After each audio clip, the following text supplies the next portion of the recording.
Bonsoir à tous et à tous et bienvenue sur ce nouveau webinaire Sapiens consacré à ce fameux sujet de la loi de finances 2026.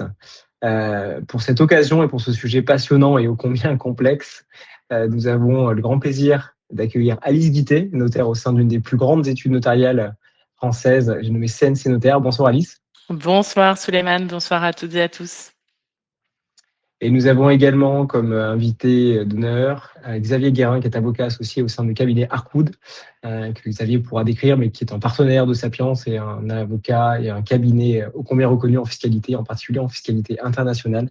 Merci Xavier, bonsoir Xavier. Bonsoir Souleymane, bonsoir Alice, bonsoir à tous. Pour ceux qui découvrent Sapiens, qui découvrent également Livestorm et ce webinaire, sachez que directement en bas à droite, vous pouvez poser vos questions tout au long du webinaire. Nous tâcherons naturellement d'y répondre au fil de l'eau ou en fin de webinaire sur la phase de questions-réponses. Un replay sera naturellement communiqué, ainsi que le support de présentation pour ceux qui ne pourront pas rester jusqu'au bout. Nous avons un agenda assez chargé, donc on va essayer de tenir tout ça sur 1 heure, avec un rappel un peu du contexte et des vifs débats que l'on a connus autour de ce projet de loi de finances 2026. Notamment, on y reviendra, on qualifiera ça de pétard mouillé, mais sur finalement ce qui a abouti de ces nombreux débats. On précisera ce qui a réellement effectivement été modifié, donc point après point, avec effectivement un certain nombre de sujets particulièrement intéressants, puisqu'on parlera de la flat tax, on parlera de la CDHR, on parlera également du statut de bailleur privé pour ceux effectivement qui ont un intérêt sur l'investissement immobilier. On parlera aussi des mesures qui ont été votées, mais qui sont encore aujourd'hui en train d'être étudiées suite à une saisie du Conseil constitutionnel. Donc, on parlera notamment de la taxe sur les holdings.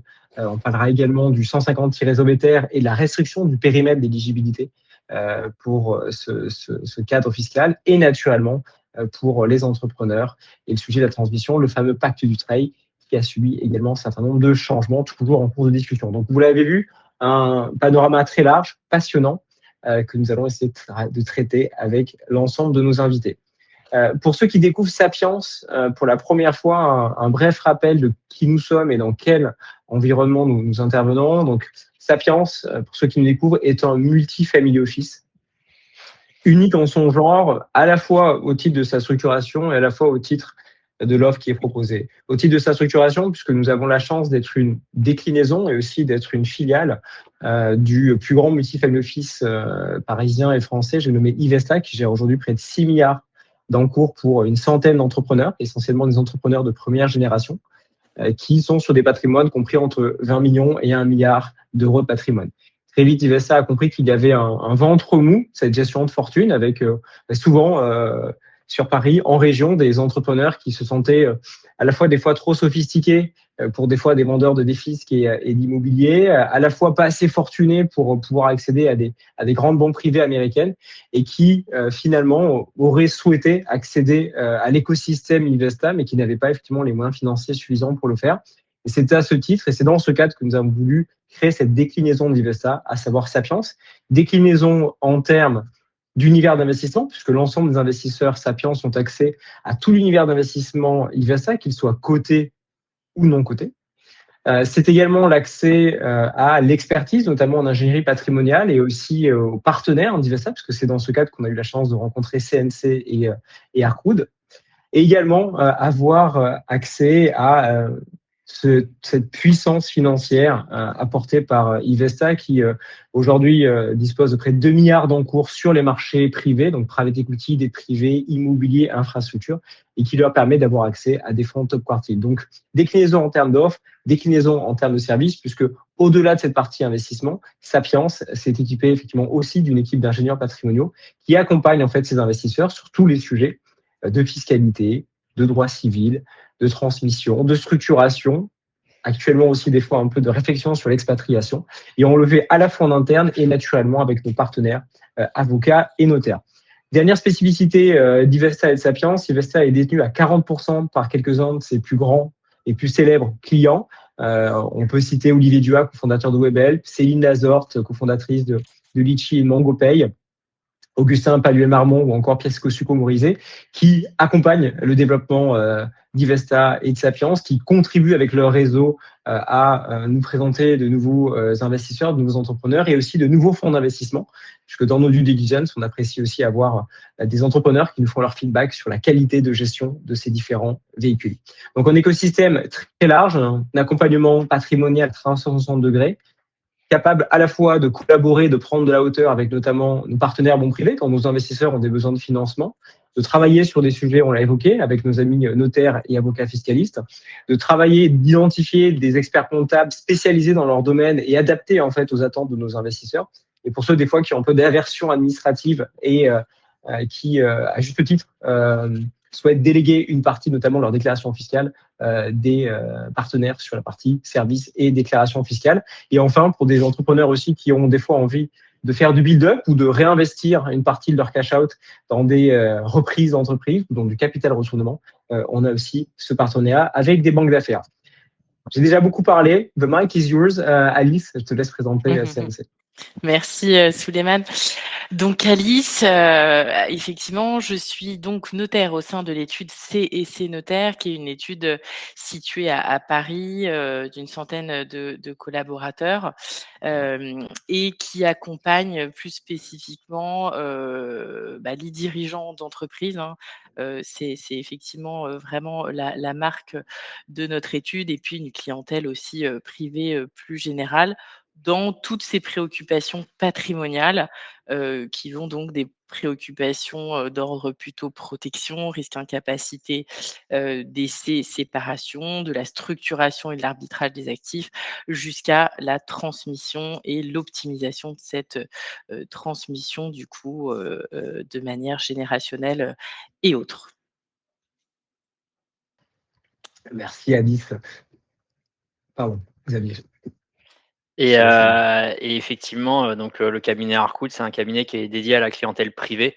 Donc nous, on est vraiment sur le côté fiscal, avec des conseils en matière d'impôt sur le revenu, d'impôt sur la fortune, de transmission, mais plus vraiment sur les aspects fiscaux. On est avocat français.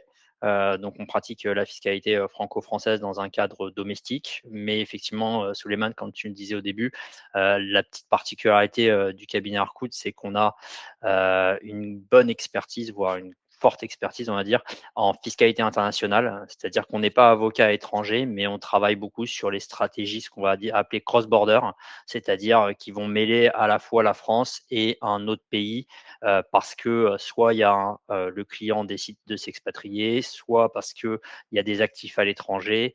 Voilà. Aujourd'hui, Harcourt, c'est une équipe de 8 associés et 18 collaborateurs qui sont exclusivement dédiés à cette activité. Parfait. Je te laisse poursuivre. Bah là, on rentre dans le vif du sujet, on va dire ça. On a essayé de vous rappeler rapidement sur cette slide le processus. C'est la deuxième année qu'on a un processus de vote de la loi de finances un peu particulier depuis effectivement la dissolution de 2024. Habituellement, la loi de finances est votée aux alentours du 18 décembre. On a la saisine du Conseil constitutionnel entre le 18 décembre et Noël, et on a une adoption définitive, on va dire, aux alentours du 30-31 décembre. Depuis 2 ans, et cette année a été aussi le cas, l'Assemblée nationale n'a pas réussi à se mettre d'accord sur un projet de loi, et donc on a passé le délai qui était requis pour voter cette loi. Donc une loi spéciale a été adoptée en fin décembre, juste pour permettre de prélever l'impôt. Et comme on l'a vu récemment, le gouvernement a mis en jeu le 49.3 pour faire passer la loi de finances. Et donc, la loi de finances a aujourd'hui été adoptée le 2 février. On va le voir un petit peu après, mais la loi de finances n'est pas entrée en vigueur totalement, dans la mesure où il y a une saisine du Conseil constitutionnel qui est en cours. Donc, on fait un webinaire, alors qu'on n'a pas une loi définitive, dans la mesure où il y a certaines dispositions qui pourraient ne jamais rentrer en vigueur, mais on va rentrer dans le détail un peu après.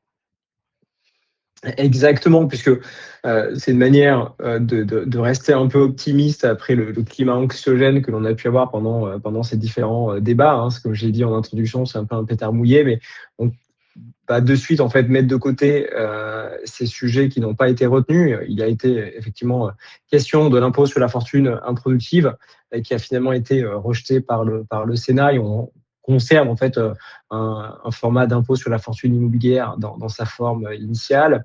Il y a eu les énormes débats naturels sur la taxe Zuckman qui là encore n'a pas été retenu. Alors certains vous diraient que nous dirons que ce sont des signaux faibles et qu'il s'agira d'être vigilant sur les prochaines années, mais en tout cas, elle n'a pas été retenue. Il y a aussi beaucoup de débats sur les plus-values immobilières avec quelques réflexions sur la fin des abattements progressifs. Mais là encore, ces modifications n'ont pas été retenues.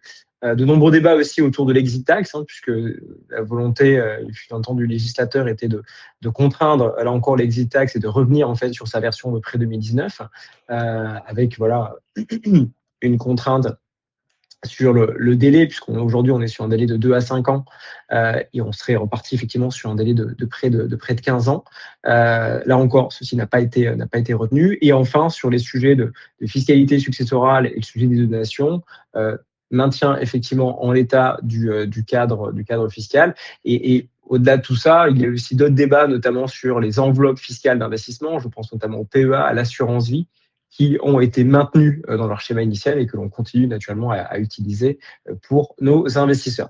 Donc, venons-en à ce qui a été concrètement changé et je te laisse à nouveau la main, Xavier. Alors, merci Suleiman. On s'est un petit peu concentré sur certaines mesures, hein. On n'a pas fait tout le projet de loi de finances. Peut-être qu'on peut commencer sur deux aspects immobiliers. Je vais d'abord vous parler du statut loueur en meublé non professionnel, loueur en meublé professionnel, et peut-être que Alice pourra prendre la main sur le bailleur privé. Et dans un dernier temps, je parlerai de la contribution différentielle sur le revenu.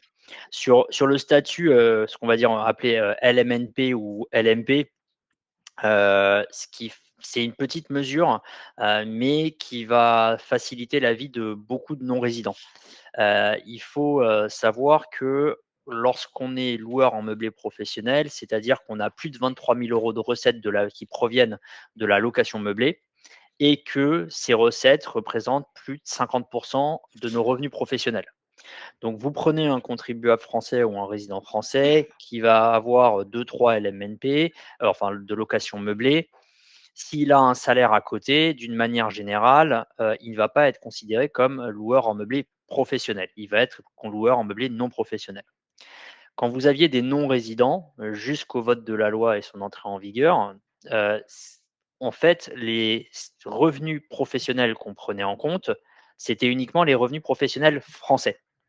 Et donc, de facto, notre résident, dès lors qu'il avait plus de 23 000 euros de recettes de location meublée française, se retrouvait en tant que loueur meublé professionnel. Les conséquences, c'est quoi? C'est que c'était des impacts en matière de plus-value et des impacts en matière d'URSSAF, sociaux. Le législateur est venu modifier le texte pour venir nous dire, lorsqu'on a un non-résident, on vient comparer le montant des recettes de l'activité de loueur meublé professionnel, enfin ou non professionnel, de l'activité de loueur meublé, à ses revenus mondiaux. Et donc, ce qui va permettre, en fait, pour beaucoup de non-résidents, de rester loueur en meublé non professionnel et donc de ne pas rentrer dans des sujets un peu plus complexes sociaux et de plus-value. Donc, c'est une bonne nouvelle. C'était quelque chose qui était demandé depuis longtemps par les députés des Français de l'étranger. Et donc, c'est un petit ajustement, mais qui est très favorable, qui va vraiment aider les non-résidents. Merci Xavier. Je me permets du coup d'enchaîner sur ce nouveau statut du bailleur privé. Alors, ça s'inscrit en réalité dans un peu dans un plan de relance du logement. Pourquoi? Parce qu'on part d'un constat assez critique aujourd'hui, qui est que l'offre locative, elle a diminué de 15% en 5 ans. La mise en chantier aujourd'hui de logements, elle a aussi diminué de 22% dans tout le secteur de la promotion. Et à côté de ça, les bailleurs sociaux ont de plus en plus de demandes en attente pour se loger. Donc, dans ce contexte un peu de crise, au logement et après la fin d'anciens dispositifs, de défiscalisation comme notamment, la loi Pinel, la loi de finances, elle a voulu, un peu relancer la machine et grâce notamment à ce nouveau, dispositif qui est annoncé comme, le nouveau statut du bailleur privé et donc, le dispositif Jean Brun. Il répond donc à 2 objectifs: remobiliser l'épargne des Français dans l'investissement, locatif nu et rééquilibrer les avantages entre les loueurs meublés et les loueurs nus. Bon, en pratique, on doute qu'elle soit, totalement pleinement efficace. Alors elle a certes des avantages, sur lesquels je vais revenir, mais effectivement, son efficacité sera quand même, selon moi, assez limitée. Pourquoi? Parce qu'elle est, d'une part, plafonnée et limitée dans le temps. C'est une mesure aujourd'hui qui est provisoire et qui, prend fin, en l'état, en tout cas, du texte actuel au, 31 décembre 2028. Et puis elle est également, plafonnée, dans le montant déductible, j'y reviendrai aussi. Elle est censée entrer en vigueur, enfin ce dispositif est censé entrer en vigueur au lendemain de la promulgation, de la loi et donc je le disais jusqu'au 31 décembre 2028. Au niveau technique, il n'y a pas de zonage, comme on a pu le voir sur d'anciens, dispositifs d'investissement locatif, donc on peut en faire partout en France. Ça, c'est, une bonne nouvelle. Ça concerne aussi bien le neuf et là, pour le coup, dans ce cadre de ce dispositif, on vise aussi l'ancien. Néanmoins, les conditions sont quand même très restrictives puisque ça va concerner, l'ancien qui fait l'objet de travaux, de réhabilitation. Donc, c'est une notion, qui est, très, complexe en pratique. Il y a 2 conditions cumulatives, pour, que ce soit éligible à l'ancien. Déjà, les travaux, ils doivent représenter 30 du prix d'achat. Bon, ce qui est pas, pour le coup, insensé. En revanche, la deuxième condition qui est les travaux de réhabilitation, ça veut dire concrètement que je dois passer d'un DPE A ou B, et pour le coup, ça, c'est extrêmement, complexe, voire, impossible. Donc, on verra, mais je pense que sur l'ancien, ça va être effectivement, assez restrictif. En revanche, donc, je vais pouvoir utiliser ce dispositif en direct, mais également via des sociétés non soumises, à l'IS, donc via des SCI et des SCPI. Donc effectivement, on va voir aussi, dans les prochains mois se créer, je pense, des SCPI sur ce dispositif. Ça vise des immobiliers collectifs d'habitation, donc pas les maisons, individuelles.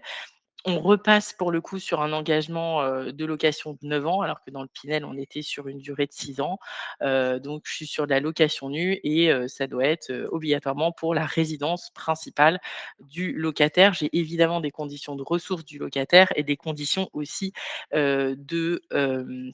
loyer puisque voilà, ça correspond à des loyers intermédiaires, social, très social. J'ai pas le détail des chiffres, hein, mais je vous invite à aller, sur le site, Locavantage ou impôts.gouv, sur lesquels ils sont, inscrits. Bon, la question que tout le monde se pose, c'est combien on va donc économiser, d'impôts, grâce à ce dispositif? Là, on n'est plus sur de la réduction, d'impôts comme on a pu le voir sur justement, ce qui avait été mis en place, jusqu'à aujourd'hui. On est sur un système d'amortissement, ce qui signifie que on va nous autoriser à, déduire de nos revenus locatifs un pourcentage du prix de revient. On a un taux qui est entre 3,5 et 5 par an, selon le niveau du loyer, hein, donc je suis à 5,5 quand je suis sur du, très social, qui va donc être déductible de mes revenus fonciers. Donc, là, on voit effectivement un parallèle qui veut être, créé pour, par rapport aux loueurs en meublé, qui bénéficient déjà de ce système d'amortissement. En revanche, il est plafonné. Hein, on ne peut pas, déduire, ces amortissements annuellement, c'est limité à 8 000 € et ça va jusqu'à 12 000 € par an quand on est sur, encore une fois, du très social. En revanche, une mesure qui est assez favorable, c'est que, je vais pouvoir aussi, générer un déficit foncier qui sera imputable sur le revenu, global et ça, c'est quand même un point, qui mérite d'être souligné puisqu'en LMNP aujourd'hui, je vous rappelle que je ne peux pas bénéficier du déficit, foncier, je ne peux que quand je suis en LMP. Donc effectivement, sur ce point-là, on voit que, c'est une mesure que un dispositif en tout cas qui veut mettre en avant vraiment la location nue et en plus on pourra bénéficier de ce système d'amortissement au-delà des 9 ans, puisque ça a vocation à s'appliquer pendant toute la période locative. En revanche, je finirai juste par quelques limites encore qui sont importantes et qui rendent pas forcément ce dispositif ultra concurrentiel par rapport à la location meublée. Je ne pourrais pas faire de démembrement sur les biens immobiliers qui font partie du dispositif Jean Brun, alors que c'est possible dans le cas de la location meublée. Et je ne peux pas louer non plus à un membre de mon foyer fiscal. Et limite encore en plus, je ne peux pas louer à un parent ou allié jusqu'au deuxième degré, donc enfant, petit-enfant, ascendant, beau-frère, voilà. Autre point aussi important, c'est que pour le coup, ils ont aligné le régime de la plus-value aux loueurs en meublé. Ça veut dire que quand je vais revendre, je vais déduire du prix de revient les amortissements que j'aurais pratiqués pendant la période d'exploitation de mon bien. Donc, ça va effectivement pousser les contribuables à la détention plutôt long terme quand on va investir sous ce dispositif pour aller chercher en fait les abattements pour durée de détention en matière de plus-value. Voilà. Voilà ce que je pouvais dire sur ce statut du bailleur privé. Donc on verra ce que ça donne en pratique, mais c'est plutôt un embryon qu'une véritable, mesure avantage fiscal, comme on aurait pu, s'y attendre. Merci beaucoup Alice. Et effectivement, on sait que les promoteurs sont en embuscade pour peut-être essayer de, de redresser le tir au vu des contraintes sur le terrain. Xavier, un sujet passionnant, la contribution différentielle sur les hauts revenus. Ouais, exactement. La contribution différentielle sur le revenu, qui est, on va dire, notre dernière venue en 2025.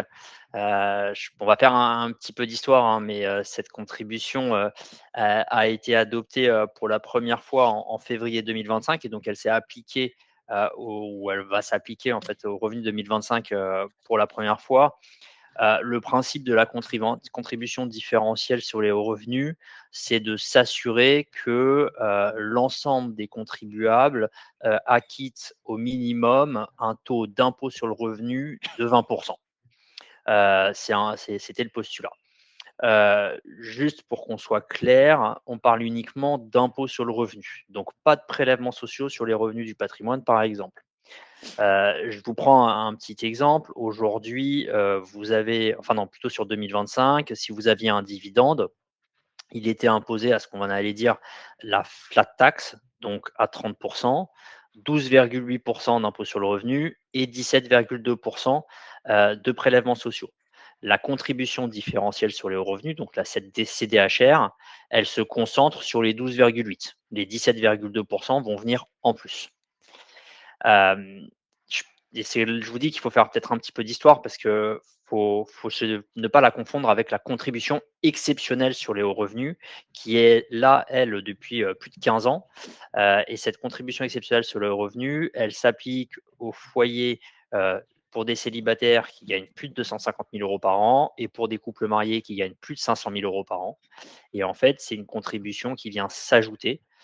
Donc, pour des célibataires, entre 250 000 et 500 000, on va payer 3% de plus. Au-delà de 500 000, on va payer 4%. Lorsque vous êtes marié, les seuils sont doublés. Donc, entre 500 et 1 million, vous allez payer 3%. Et au-delà d'1 million, vous allez payer 4%. Donc, si je reprends mon exemple sur des dividendes qui seraient perçus en 2025, et on parle d'une personne qui va gagner 1 million, par exemple, elle va payer 12,8% d'impôt sur le revenu. Elle va en plus payer un peu de contribution exceptionnelle sur les revenus parce que son montant est supérieur à 250 ou 500 000. Et en plus, elle va payer les prélèvements sociaux sur les revenus du patrimoine.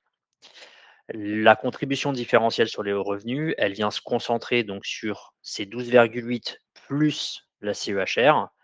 Si on est en dessous de 20%, eh ben, on va avoir une contribution différentielle qui va nous ramener ce montant à 20%. Si on est en dessous, si on est au-delà des 20% déjà, on n'a pas de sujet. Petite précision, ce n'est pas le sujet aujourd'hui, mais on a eu quand même en parallèle du projet de loi de finances, on a ce qu'on appelle le projet de loi de financement de la sécurité sociale, qui a un impact sur les dividendes pour l'année 2026. C'est qu'on a eu une augmentation du taux de la CSG-CRDS. On avait des prélèvements sociaux qui étaient à 17,2 jusqu'au 31 décembre 2025 sur les dividendes. Il passe maintenant à 18,6% sur les dividendes à compter de 2026. On ne va pas forcément rentrer dans le détail, mais il y a des dates d'entrée différentes selon que vous avez réalisé des plus-values ou selon que c'est des dividendes. C'est les plus-values que vous avez réalisées en 2025 vont être assujetties à ce nouveau taux de 18,6, alors que les dividendes, c'est uniquement ceux qui sont versés à compter de 17,2.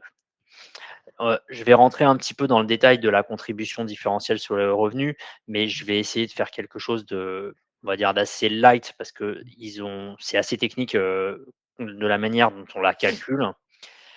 La contribution différentielle sur les revenus, il faut se poser la question de est-ce que vous rentrez dans le champ? On rentre dans le champ de la contribution différentielle sur les revenus si, pour un célibataire, on dépasse 250 000 euros de revenus fiscal de référence ajustée. Donc, en fait, on a une nouvelle notion qui est ajoutée par le législateur en 2025. Ou pour un contribuable marié, si on dépasse 500 000 euros de revenu fiscal de référence ajusté. Le revenu fiscal de référence ajusté, c'est quoi? C'est le revenu fiscal de référence auquel on vient enlever certaines exonérations afin de le réduire d'une manière générale. On va viser par exemple l'abattement de 500 000 euros sur les plus-values en cas de retraite. On vient le retirer du revenu fiscal de référence et donc ça a vocation à diminuer. On a le même sujet sur les revenus exceptionnels. Effectivement, si vous réalisez un revenu exceptionnel, le dispositif prévoit que vous ne rentrez pas d'un coup dans la contribution différentielle sur le revenu. Vous pouvez en limiter l'impact. D'ailleurs, tu peux juste en 3 mots nous dire comment est défini un revenu exceptionnel. Alors, C'est l'objet de vifs débats avec nos entrepreneurs. Ça a été un vrai débat l'année dernière. Ça va continuer à être un débat parce qu'un revenu exceptionnel, c'est un revenu qui est exceptionnel par sa nature et par son montant. Donc, c'est quelque chose qui, donc par son montant, on le voit bien, c'est un montant qui est largement supérieur aux revenus des années précédentes. Donc, effectivement, un entrepreneur qui vend sa société pour plusieurs millions d'euros alors qu'il avait que des salaires auparavant et quelques plus-values, on est assez sûr et certain que c'est exceptionnel par son montant. Mais il faut aussi que ça soit exceptionnel par sa nature. Et c'est là, en fait, où se pose vraiment la difficulté, c'est que est-ce qu'on se concentre uniquement sur la nature, c'est-à-dire plus-value, dividendes, et on regarde au titre des années précédentes s'il y a eu des plus-values ou des dividendes, ou est-ce qu'on a une vision un peu plus large et on se dit, bah, une plus-value qu'on réalise sur un compte titre une fois de temps en temps, est-ce qu'elle a la même nature que la plus-value qu'un entrepreneur va avoir lorsqu'il va céder son entreprise? Aujourd'hui, on n'a pas de position très claire de l'administration. Nous, sur les clients qu'on a accompagnés en fin d'année dernière, parce que je vais revenir et vous allez comprendre pourquoi je parle de fin d'année dernière, on a pris des positions assez prudentes où souvent on a appliqué le revenu exceptionnel, mais on a fait des mentions express pour justifier et expliquer en quoi c'était exceptionnel par le montant et par la nature. Donc, une fois qu'on a calculé ce revenu fiscal de référence ajusté, en fait, on vient le multiplier par 20%, ce qui va nous donner un montant d'impôt qu'on aurait dû ou qu'on doit payer. Si le calcul qu'on fait sur la base du barème progressif, de la flat tax, est inférieur à ces 20%, hop, on vient payer un complément. Si on est au-delà, on n'a pas de complément à payer. Donc indirectement, cette revenu fiscal de référence, enfin cette CDHR, elle ne va pas s'appliquer à tout le monde. Le cas qu'elle vise clairement, c'est une personne qui a un salaire qui est faible et qui a beaucoup de dividendes. C'est ce type de contribuables qui sont visés. Un contribuable qui a des dividendes, mais qui par ailleurs a des salaires importants, auquel en fait il est imposé au barème progressif et donc en tranche marginale à 45%, voire 49% si on a la contribution différentielle sur les revenus, et qu'il a un petit peu de dividendes, lui ne devrait pas potentiellement être dans la contribution différentielle sur les revenus parce qu'en taux moyen, il va être au-delà des 20%. Le point important à avoir en tête, c'est les modalités de recouvrement de cet impôt. C'est que je vous ai dit qu'il avait été adopté pour la première fois en 2025. Donc pour les revenus 2025, donc en théorie, on n'aurait pas dû travailler encore dessus parce que la déclaration des revenus 2025 se fait en mai 2026. Mais en fait, si, on a déjà travaillé dessus parce qu'il y a un acompte de 95% du montant de la contribution différentielle sur les hauts revenus à acquitter au mois de décembre. Donc ça veut dire qu'en fait, le contribuable doit estimer ses revenus de l'année 2025, les déclarer sur impôts.gouv au mois de décembre et verser 95% du montant de cette contribution. Il faut faire attention parce que si jamais on se trompe de plus de 20%, on peut avoir des pénalités et des intérêts de retard. Donc vous allez me dire, mais depuis tout à l'heure, on parle de nouveauté de la loi de finances, mais où est-ce qu'il y a de la nouveauté? La nouveauté, elle est dans le fait que cette contribution différentielle sur les revenus avait été adoptée en 2025 pour une année. On avait bien vu que ça serait sûrement adopté pour 2026 également, mais là, ce qui a été décidé, c'est qu'elle sera adoptée et elle sera en vigueur tant que le déficit ne repasse pas sous les 3% du PIB. Donc on est vraiment sur une pérennisation de la contribution différentielle sur les revenus, alors que initialement, on était sur une contribution one shot. Mais je vais vous dire, c'est assez Xavier, classique. ouais. Ouais, J'ai une question de Pascal oui, sur. Ça va, nickel. Non, mais j'allais répondre, effectivement, non, l'IFI ne rentre pas, hein, on se concentre uniquement sur l'impôt sur le revenu, donc pas les prélèvements sociaux, pas l'impôt sur la fortune immobilière et pas les autres taxes. Juste par rapport à la pérennisation, hein, c'est assez en phase avec ce qu'on a connu précédemment, hein. La CSG était initialement une taxe qui a été adoptée en 93 qui devait être temporaire, la contribution exceptionnelle également, la contribution différentielle sur les revenus suit un petit peu ce régime. Donc là, c'est des mesures, pour le coup, qui n'ont pas été déférées au Conseil constitutionnel. Donc, une fois que le Conseil constitutionnel se sera prononcé, ça va rentrer en vigueur. Les sujets qui ont, pour le coup, été différés au Conseil constitutionnel, ils sont trois. On a la taxe sur les holdings dont je vais vous parler. Alice vous parlera du Dutreil et après, avec Souleymane, on vous parlera aussi des évolutions sur le mécanisme du report d'imposition de l'article 150.0 BTR. Sur la taxe sur les holdings patrimoniales, si on se met il y a 6 mois, cette taxe initialement avait été prévue dans le projet de loi de finances et avait une assiette assez large. L'idée, c'était quoi du gouvernement? C'était de dire, on veut aller taxer le patrimoine qui n'est pas professionnel dans les holdings. L'objectif, c'était quoi? C'était pousser les contribuables à faire des distributions de dividendes pour un peu sortir le cash et donc de ne pas subir cette taxe. Au fil des débats, ça a un peu évolué. Et aujourd'hui, on est sur une taxe sur les biens somptuaires qui sont détenus par les holdings. La première chose pour rentrer dans cette taxe, parce qu'en fait, en réalité, en pratique, nous, on le voit sur nos clients, ça ne va pas concerner grand monde. Parce que les conditions sont assez strictes et les actifs qui sont visés également ont été réduits considérablement par rapport à la version initiale. Malgré un taux qui est pour le coup a fait x10 parce que le taux initial était de 2% et que celui-là maintenant, le taux est de 20%. Pour rentrer dans le champ en fait de cette taxe, il faut être qualifié, on va dire, de holding patrimonial. La holding patrimoniale, en fait, c'est quoi? C'est une société qui est détenue, alors elle peut être française ou étrangère, hein, cette holding, qui est détenue à plus de 50% par une personne physique. Alors, quand on dit personne physique en droit fiscal, c'est souvent personne physique au sens large, hein. Ça veut dire que c'est la personne, son conjoint, ascendant, descendant. Donc, ça vise un petit peu large. Donc, ça veut dire que le client qui vous dit « Ah, mais moi, j'ai que 15%, j'ai déjà tout donné à mes enfants », non, il contrôle cette société. Il faut que la valeur minimale des actifs soit de 5 millions. Donc, c'est la valeur brute des actifs. Donc, il faut avoir plus de 5 millions en valeur réelle bilancielle. Et il faut avoir plus de 50% de revenus passifs. Donc, les revenus passifs, c'est quoi? C'est tout ce qui est dividendes, intérêts, redevances, loyers. Donc, l'idée, c'est qu'on exclut tout ce qui est société opérationnelle. Donc, une holding patrimoniale n'est pas une société opérationnelle. Une holding patrimoniale qui a une faible valeur ne rentrerait pas dans le champ d'application de cette taxe.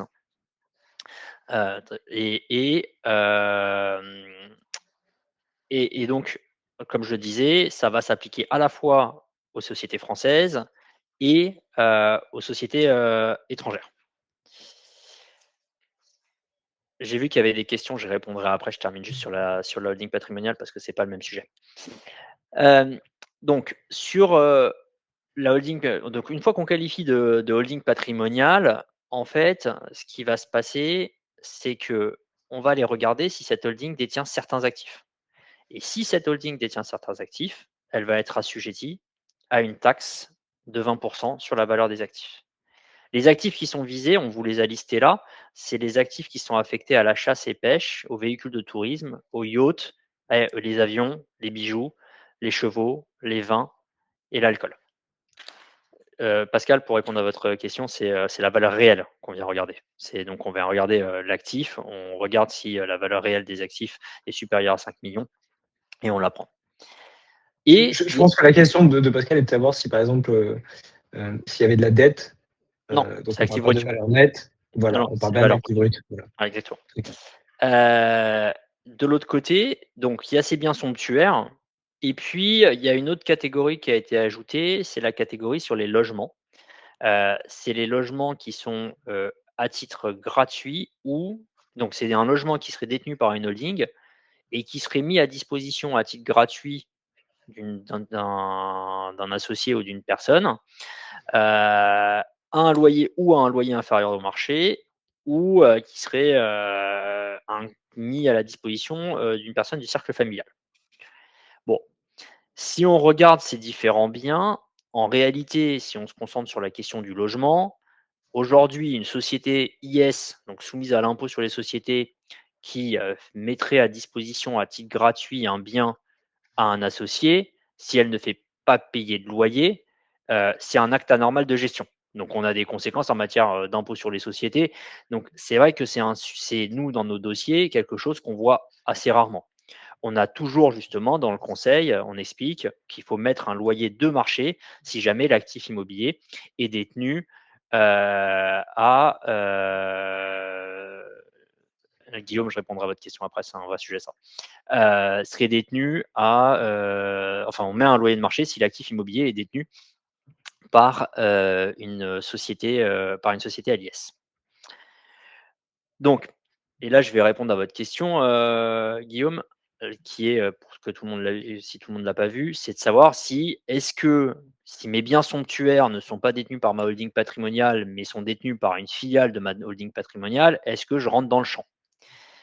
Alors, le texte aujourd'hui, tel qu'il a été écrit, vise les biens affectés à la chasse, les véhicules de tourisme, les yachts, les aéronefs, les bijoux, les chevaux, les vins et les alcools. Il ne vise pas les titres de société qui sont constitués de manière principale par des biens affectés à la chasse, à la pêche, aux yachts et aux bateaux de plaisance.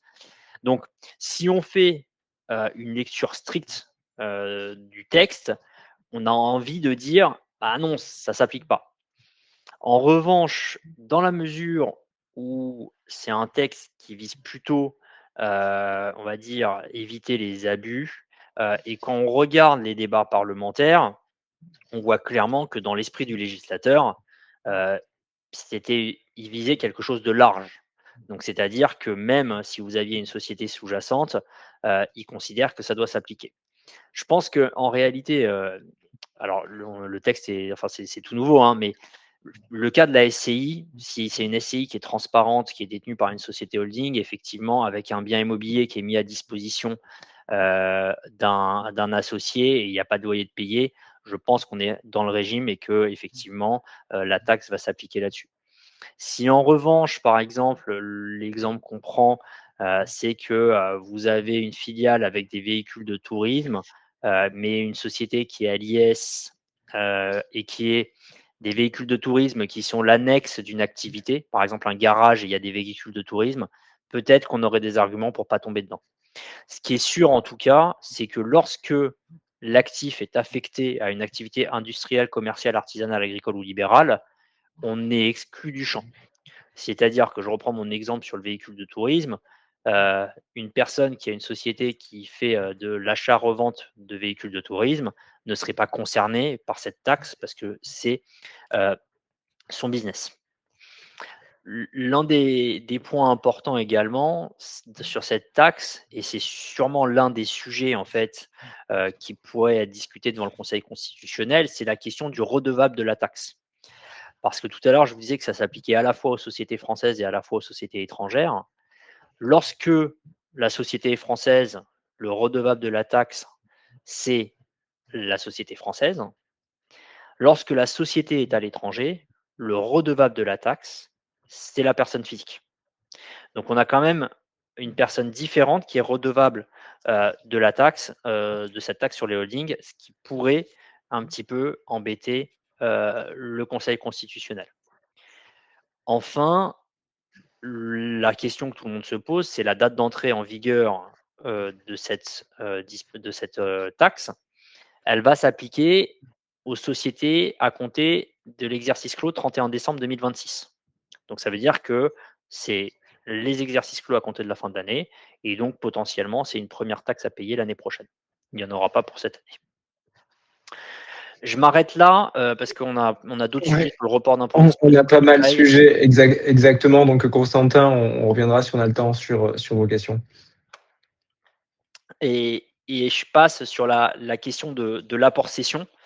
Je le présente très rapidement parce que j'imagine c'est l'un des régimes, on va dire, le plus connu en matière d'amélioration du traitement d'une plus-value. Hein. Le principe de l'apport cession, c'est quoi? C'est que vous détenez des titres d'une société soumise à l'impôt sur les sociétés, vous envisagez une cession et vous vous dites, bah, si je vends, je vais avoir une plus-value qui va être taxée potentiellement aujourd'hui à un montant qui peut atteindre les plus de 38% avec la contribution différentielle sur les revenus. J'ai 35 ans, j'envisage de faire d'autres activités. Comment je peux faire? Ce qu'on fait dans ce cas-là, c'est qu'on apporte les titres à une holding personnelle et par le jeu de cet apport, on va mettre en report d'imposition la plus-value. C'est-à-dire que l'apport n'est pas un fait générateur d'impôt. Le report d'imposition, ça veut dire qu'on vient cristalliser le montant de la plus-value, on vient cristalliser le taux d'imposition, et cet impôt ne sera à payer que si on cède les titres de la holding qui nous ont été remis en échange de notre apport. Donc j'avais une société A que j'ai apportée à une société B. En échange de mon apport de ma société A, on m'a remis des titres de ma société B. Si je cède mes titres de ma société B, dans ce cas-là, je paierai l'impôt sur la plus-value en report. Ça, c'est le premier cas. Le deuxième cas, c'est si la société holding qui a bénéficié de l'apport cède les titres qu'on lui a apportés dans les 3 ans. Donc, je reprends mon exemple, c'est si la société A a été apportée à la société B et que la société B cède les titres de la société A dans les 3 ans de l'apport, dans ce cas-là, je vais payer mon impôt sur la plus-value en report. Sauf si la société holding prend l'engagement de réinvestir un pourcentage, alors aujourd'hui c'est 60% du prix de cession, dans des activités, on va dire, éligibles. Les modifications, elles sont, et donc dans les activités éligibles, on va peut-être pas rentrer, mais je pense que Souleymane rentrera un peu plus dans le détail, mais en réalité, c'est des activités commerciales, des activités industrielles. Il faut être assez strict sur la modalité de réinvestissement. Vous ne pouvez pas faire n'importe quoi. On a des cas spécifiques de réinvestissement. Donc, si vous rachetez une société, il faut récupérer le contrôle de la société. Si vous voulez investir dans une sous-holding qui elle-même va réinvestir, il faut que la sous-holding ait une activité qui soit dédiée à des activités éligibles. Donc, le régime du 150.0 BTR, il faut l'appliquer assez strictement parce que quand il est remis en cause, ça peut coûter assez cher. Les modifications qui sont intervenues dans la loi de finances et qui vont peut-être être confirmées ou infirmées par le Conseil constitutionnel parce que c'est une mesure qui fait l'objet d'un débat, elle se concentre plutôt sur la partie réinvestissement. Donc le cas où vous avez apporté vos titres de la société A à la société B et qu'ensuite la société B a cédé les titres de la société A dans les 3 ans de l'apport. Jusqu'à maintenant, le montant qui devait être réinvesti ou qui doit être réinvesti est égal devait être à 60% du prix de cession. La loi de finances pour 2026 prévoit que ça soit 70% maintenant du montant du prix de cession, ce qui fait un montant assez colossal en fait. Hein. Et en pratique, on s'en rend compte, c'est que quand vous faites une telle opération, si la holding supporte quelques frais, et ben, il reste plus beaucoup de cash pour faire du réinvestissement. Et c'est surtout que quand on donne nos conseils, on va dire bah oui, il faut réinvestir 70%, mais peut-être prenez un peu de marge et montez à 75 ou 78, parce que si jamais l'administration vient vous voir et remet en cause un ou deux des réinvestissements en vous disant bah ils n'ont pas été bien structurés ou ils sont pas éligibles, bah, que vous puissiez vous raccrocher aux branches. Parce que si jamais l'administration arrive à vous dire qu'il n'y a que 69% du montant qui a été réinvesti, vous perdez complètement le bénéfice du report d'imposition et donc vous devez payer l'impôt. Deuxième modification, c'est qu'avant, on avait 2 ans à compter de la cession pour réinvestir les 60% du prix de cession. On augmente de 10%, le législateur nous donne une année de plus. Maintenant, on a 3 ans pour réinvestir 70% du prix de cession. Ensuite, la question qui va se poser, c'est de dire, bah, cet investissement que je fais, combien de temps je dois le garder? Quand le texte a été adopté il y a maintenant plus de 12 ans, c'était assez peu clair, on n'avait pas trop de visibilité. L'administration est venue nous dire que sur les réinvestissements, il faut qu'il y ait une certaine durée et l'administration, dans sa doctrine administrative, considérait que 12 mois, c'était une durée suffisante. Le législateur est en train d'instaurer un délai minimum qui serait de 5 ans pour les investissements. Alors, ce délai de 5 ans, il ne sort pas de nulle part. Souleymane vous en parlera après, mais l'un des cas de réinvestissement, c'est le fait de pouvoir réinvestir dans des fonds d'investissement. Et lorsqu'on réinvestit dans des fonds, il faut détenir 5 ans, mais ce qui est assez logique avec la durée d'investissement de tels fonds. Et enfin, le dernier point en fait qui a été modifié, c'est sur ces activités éligibles. C'est qu'on a un resserrement en fait des activités éligibles dans la mesure où il y a une modification des renvois de texte qui fait que on a moins d'activités immobilières qui sont possibles, moins d'activités financières qui sont possibles, et notamment les principales qui étaient énormément utilisées, c'est la promotion immobilière et les marchands de biens qui sortiraient en fait de l'éligibilité du réinvestissement. Je suis en train de regarder, mais il y a aussi, par exemple, le fait d'avoir une agence immobilière qui ne fonctionnerait plus ou des agences sur l'aspect sur les financières, une agence de courtage, pour le coup, qui ne serait plus éligible. Donc, ça restreint un petit peu le champ des réinvestissements. Alors, il faut se rassurer, pour ceux qui ont déjà en fait fait un apport cession et qui sont déjà dans ce régime de 150 BTR, cette nouvelle mouture, hein, si elle est adoptée définitivement, ne s'appliquera uniquement aux cessions qui sont faites postérieurement à l'entrée en vigueur de la loi. Donc ça laisse un peu de marge. Alors, je vois effectivement que le temps passe et on a encore d'autres sujets. Je vais peut-être en une seconde, Xavier, peut-être expliquer dans quel cas en fait on met fin au report, parce que ça c'est un point souvent que les investisseurs omettent, c'est qu'on est bien en report, c'est pas un crédit. Donc si en 2 mots tu peux nous détailler oui, les exactement, conditions du report. La fin du report, c'est ce que je vous disais tout à l'heure, hein. C'est si les titres de la holding vous les cédez, là, vous mettez fin au report et donc il va falloir payer l'impôt l'impôt sur la plus-value en report d'imposition. Donc l'autre cas, c'est que si vous cédez les titres que vous avez apportés dans les 3 ans, mais que vous ne faites pas le réinvestissement dans une activité économique. Dans ce cas-là, la plus-value en report est due. Et le dernier cas, c'est que lorsque vous quittez la France, le report tombe.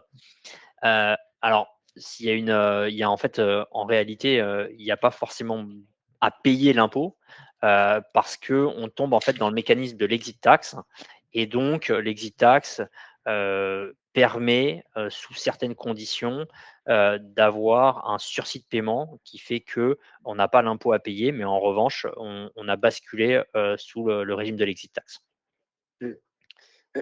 Très clair. Merci beaucoup, Xavier. Alors, je passe effectivement un peu rapidement, simplement pour rappeler ce qu'a évoqué Xavier sur la contrainte en fait de 150 BTR. Déjà, premier élément, On rencontre régulièrement chez Sapiens des entrepreneurs, des investisseurs qui ont fait l'erreur, souvent en fait, de mettre 100% de leur titre en appréciation. Tout est une question de quantum. Il n'est pas obligatoire en fait de mettre 100%. Et en fait, c'est pour ça qu'on invite nous les entrepreneurs à solliciter des conseils comme Sapiens ou d'autres multi-family office en amont entre guillemets de leur session pour bien déterminer en fait le quantum qu'ils souhaitent mettre en apport et donc du quantum qu'ils souhaitent ensuite réinvestir. Parce que ce que souvent en fait les investisseurs ignorent, c'est que cette partie qui est aujourd'hui maintenant de 70% du produit de cession effectivement à réinvestir présente un certain nombre de contraintes. Donc avant il y avait, comme l'a dit Xavier, la possibilité en direct de pouvoir faire des opérations de marchand de biens ou de la promotion immobilière. Aujourd'hui, ce n'est plus d'actualité. Le sujet est encore débattu pour savoir si ce sera possible ou pas au travers effectivement notamment des fonds professionnels, notamment des fonds ce qu'on appelle les value-add qui font de la promotion et des marchands de biens. Une position de prudence laisserait penser que ce ne serait plus non plus éligible.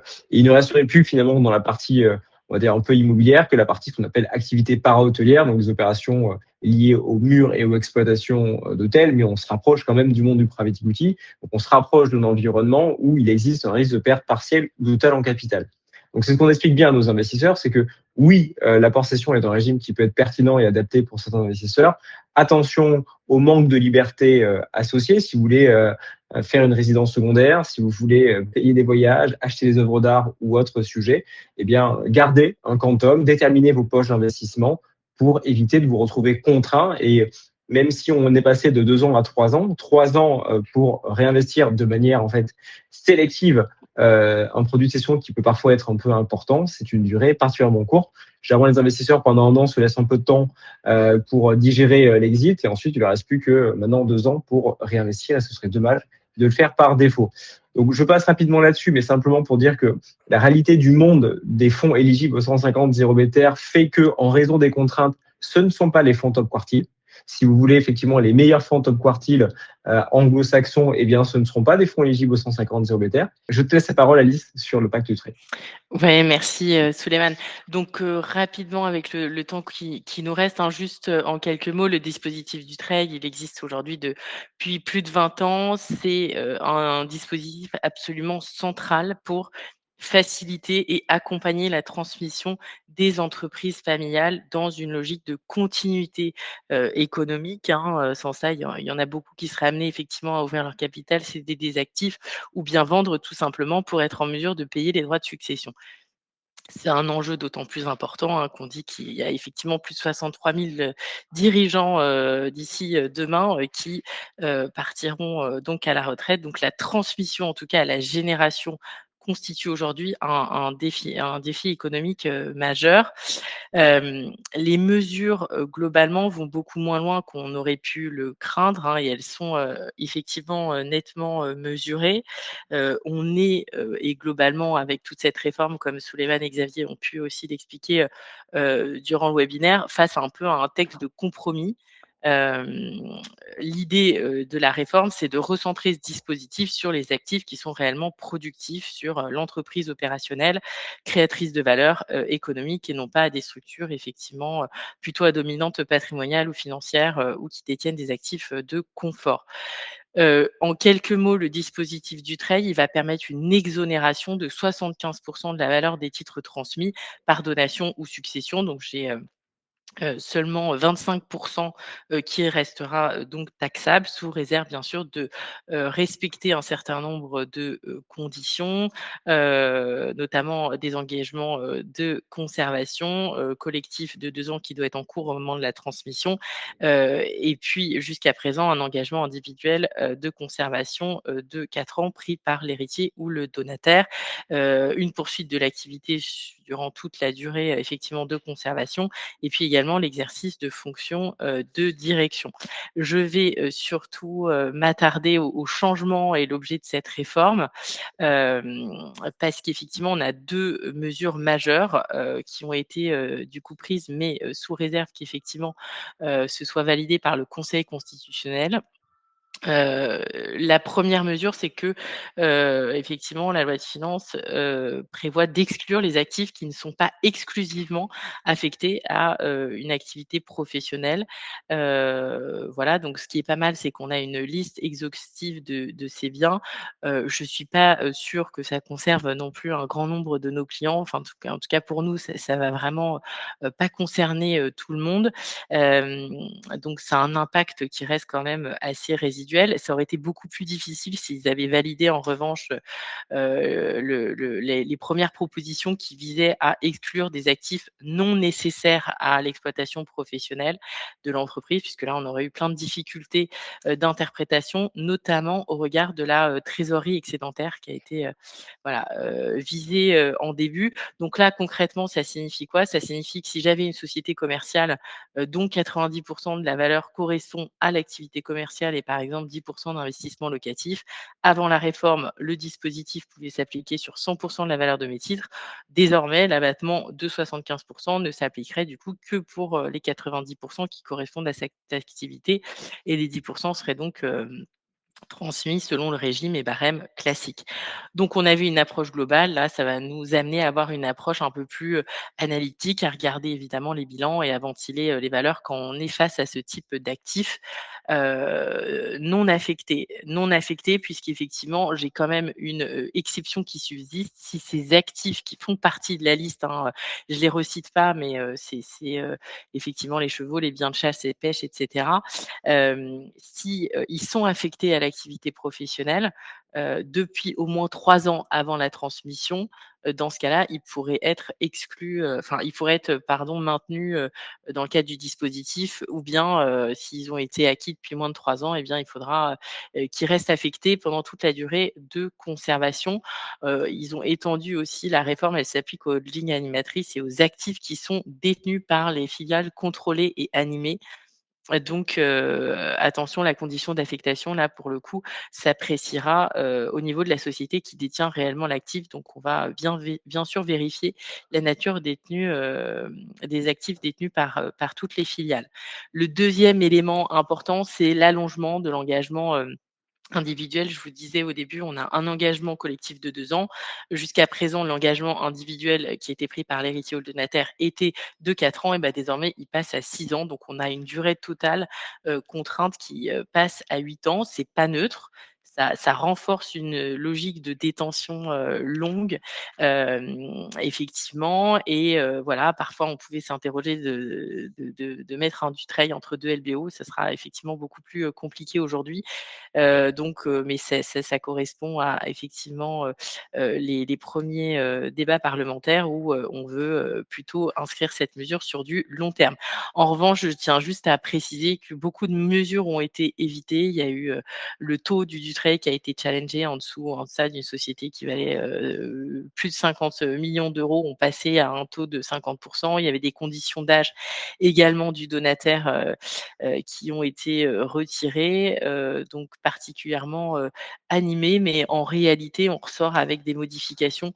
Bon, un dispositif qui est maintenu, qui est juste, clarifié et recentré, donc voilà, dans une logique qui, correspond en réalité, voilà, à une logique économique, mais qui va pas changer drastiquement nous, notre positionnement sur ce point. Pour le plus grand plaisir de toutes les entreprises familiales françaises. Et d'ailleurs, on n'en a pas parlé parce qu'on n'a pas le temps ce soir, mais la possibilité de cumuler apport-cession suivi d'impact du trail reste toujours d'actualité, Alice, Oui, oui, oui, tout à fait. sous certaines conditions. Ok. Exactement, sous certaines conditions, ouais. Alors, si on passe effectivement sur les signaux faibles, le terme est peut-être un peu galvaudé. Simplement pour rappeler qu'il y a eu aussi quelques changements qui peuvent impacter nos investisseurs, hein, qui sont à la fois des entrepreneurs qui, comme on a un ticket d'entrée volontairement modeste, hein, de 100 000 euros, sont des fois des entrepreneurs qui prennent un premier dividende et qui nous accompagnent ensuite sur la durée et qui sont ravis en fait de nous faire confiance sur un élément de liquidité. On a aussi pas mal de cadres dirigeants, des gérants de fonds, des partenaires du BCG, des avocats d'affaires. Et donc voilà, on a eu une revalorisation des tranches au gré de l'inflation sur effectivement le BRM de l'impôt sur les revenus. On a eu une petite évolution sur le plan épargne retraite individuelle avec la fin de la déductibilité après 70 ans des sommes effectivement investies, des versements réalisés. On a eu un renforcement notamment sur le ciblage des jeunes entreprises innovantes au titre effectivement de la réduction Madelin. On a aussi des évolutions sur le management package. Le sujet est un peu complexe, mais je vous invite à vous inscrire depuis le site Sapiens ou quand on vous enverra le replay, puisqu'on a un deuxième webinaire le jeudi 19 février autour spécifiquement de la réforme des management packages, donc notamment pour tous les entrepreneurs qui s'apprêtent à être sous LBO, qui sont déjà sous LBO. On a effectivement des sujets intéressants. Xavier, je ne sais pas si tu voulais peut-être préciser quelque chose sur les derniers ajustements du PLF 2026. Ouais, il y a un petit ajustement sur les BSPCE, mais ça va un petit peu avec les management packages, c'est un peu couvert de la même manière. Non, le point qu'on attend avec impatience, je pense que tu es comme nous et Alice pareil, c'est de savoir quand est-ce que cette décision du Conseil constitutionnel va arriver pour savoir si effectivement on a des modifications sur le Dutreil, des modifications, on a une nouvelle taxe ou pas, ou si effectivement l'apport cession sera plus compliqué à mettre en œuvre, ou comme tu le disais très justement, c'est effectivement un constat qu'on fait de notre côté, c'est de se dire que c'est bien calibrer les poches en cas d'apport cession, parce que ça nous est arrivé malheureusement de devoir démonter des apports cession a posteriori parce que l'entrepreneur nous dit je suis désolé, j'ai pas le temps de réinvestir. En fait, finalement, c'était une mauvaise idée et je préfère payer mon impôt. Et je précise aussi qu'il suffit que sur votre emploi, un seul des fonds ou un seul des investissements ne soit pas éligible pour que l'ensemble du dispositif tombe. Donc, vigilance accrue sur la sélection des fonds et leur analyse fiscale, ce que l'on fait systématiquement. Pour en venir de manière très opérationnelle, j'ai également effectivement invité deux collaborateurs de Sapiens, en la personne de Pierre Moreau qui dirige le développement et dirige l'ensemble des équipes de conseiller Sapiens, qui nous expliquer en quelques mots comment on accompagne nos investisseurs. Et on a également Antoine Ormière, qui est notre effectivement ingénieur patrimonial, anciennement notaire, qui accompagne aussi nos investisseurs sur les sujets d'ingénierie patrimoniale et qui fait aussi le lien, l'animateur entre nos partenaires experts, que ce soit Arcoud ou CNC. Et donc, n'hésitez pas à les solliciter si vous voulez naturellement aller plus loin à l'issue de ce webinaire, que ce soit sur les sujets de conseil ou d'investissement. On sera ravis naturellement de vous répondre. Je te laisse la parole, Pierre.